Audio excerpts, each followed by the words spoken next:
तर पुण्यातील drugs viral व्हिडिओच्या प्रकरणामध्ये 2 पोलीस अधिकाऱ्यांचं निलंबन करण्यात आलं आहे। शिवाजीनगर पोलीस स्टेशनचे पीआय अनिल मानेंचं निलंबन झालंय, तर सहाय्यक पोलीस निरीक्षक दिनेश पाटलांचंही निलंबन करण्यात आलंय। केंद्रीय मंत्री मुरलीधर मोहोळ यांच्या सूचनेनंतर ही कारवाई करण्यात आली आहे। पुणे पोलीस आयुक्त अमितेश कुमार यांनी मोठी कारवाई केली आहे। पुणे पोलिसांच्या भूमिकेवर प्रश्न उपस्थित केला जात होता आणि त्याचबरोबर त्यांचा वचक नाहीये का असा सवाल उपस्थित केला जात होता आणि अशातच आता 2 पोलिसांना निलंबित केल्याची माहिती समोर येते।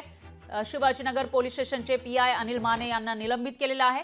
दरम्यान मुरलीधर मोहोळ यांचा ट्विट आपण बघतोय। पुण्यातील अंमली पदार्थ सेवन करतानाच्या व्हायरल व्हिडिओ प्रकरणी सूचनेनंतर निलंबनाची कारवाई करण्यात आली अशी माहिती त्यांनी ट्विटरच्या माध्यमातून दिलेली आहे।